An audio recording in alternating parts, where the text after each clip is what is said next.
Joseph? All right, hey, and welcome to the very first episode of the Rank and Review Show. Hi, I'm your host, FaustianGreed, and today we're taking a look at Creep.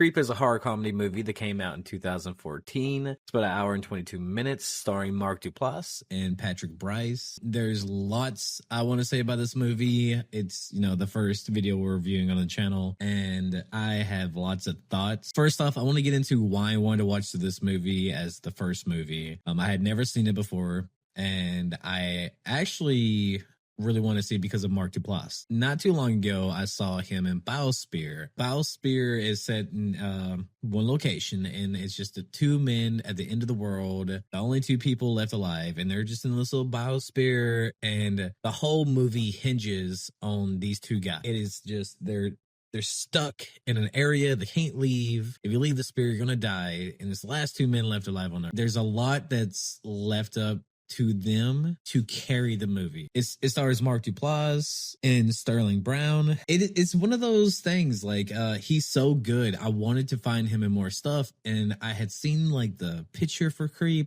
It has a really beautiful cover photo. When I found out he was the main person in it, I was so excited. So Creep is the movie. We're watching Creep today. Before I get to the review, before I can tell you all the things I think about the movie, the goods, the bads, the uglies, let's kind of go through the movie together. We're going to go through the plot, and we're going to kind of give you some insider information. I do not want you to watch this video before you see the movie. So if you haven't seen Creep, cut off the video now. Trust me, go watch it and then come back. It's not don't be afraid. It's a horror comedy, but you're not going to be too scared. It's a very chill movie. Go and watch this creepy, cool, indie made movie. All right. So starting the movie, we start with Aaron, played by Patrick Brice, the director. He's driving up this mountain road. He's talking to his camera. He has a freelance gig that he got to film this guy for $1,000 a day. He doesn't even know if it's a guy. He's never met this guy before or talked to him much. So he's just going, make some money, this remote cabin in the woods to film someone. Pulls up to the cabin, and what does he see? Well, not shit really, because no one's there. He looks around, sees an axe, and he's like, all right, not my vibe. And then boom, enter Joseph, right? Joseph goes on to tell him hey, had cancer, beat cancer, got a wife, she's pregnant, cancer's back. I want you to record me. I just want an honest viewing of myself for my child if I don't make it. Okay, cool. Reasonable, right? Why not do this? And he's like, all right, cool. So all this is going to be chill. It's going to be a great day. Hey, I'm going to hop in the bath. Come on. And you're all like, excuse me.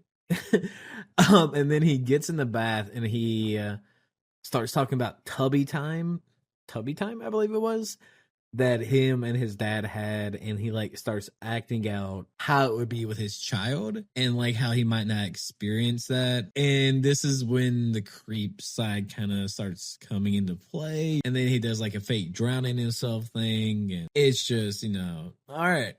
It's creepy. I get it. The name of the movie. Cool. And the whole time, Joseph keeps swinging somewhere between heartfelt and fucking crazy. They end up hiking to the woods where he's looking for a heart. They go, and they need to find this water that'll heal you of your pure heart. During this, at one point, Joseph runs off, and I shit you not, it's fucking hilarious. I laughed when I saw it. And props to fucking Mark Duplass for being a goddamn cheetah, because this man, at multiple points of this movie, takes off. I'm talking Roadrunner. He just fucking goes. And it's the funniest thing to me. He does it at least twice in this movie, where he just goes and he's gone. And I fucking loved it. It was hilarious. So he runs off, and then jump scare, whatever. It's just, I don't know, that stuck out to me, and that was just such a high point for me, how funny that was. Because there's another part in the movie when we kind of get towards that part of the plot. They finish their trip, they eat waffles, they have a little talk in the Waffle House, and then eventually back at the cabin, Joseph shows Aaron Peach Fuzz, which is a mask, and iconic. First off, the dance is iconic. Do not tell me otherwise. It's crazy because there's a lot of things I want to say already. So this is a very indie made movie. the writer and director Aaron, the guy holding the camera right now, actor slash writer is Mark. Like 90% of this movie is improv, right? They just like Blair Witched it. They pointed a camera and they said, fuck it, we bought. And the plot kind of changed around and it kind of evolved as they were filming. But Peach Fuzz is something that just Mark, I believe, had. And he brought it onto set one day. And now it's this like iconic mask that is just so weird and unsettling. I don't know. I love it. But it's odd. And I love that. I love that they were using what they had. But later, at the cabin, he wants to go and they're drinking whiskey. And he's like, oh, let's commemorate, our day. And he's like, oh, fuck, where are my keys? And he's like, well, I can't find my keys. And he's like, well, just, let's drink. And then he starts talking about like, he found internet porn and it was like animal porn, but he didn't look it up. It was his wife that looked it up. So like he left one day and then he like snuck back in and he put on the mask and he pretty much like raped his wife and she liked it. She was into it, tied her up and all this shit, but she didn't know it was him and he had never told anybody that before. So, alarm bells are fucking going off for Aaron at this point. He goes to leave. He can't find his keys. He's like, all right, you know what? Yeah, whiskey sounds fucking good. And he drugs Mark, Joseph, right? I think he put like Benadryl in his fucking whiskey or something like that. But now Joseph is just gone. He's bye-bye. So as Joseph is asleep, he gets a call.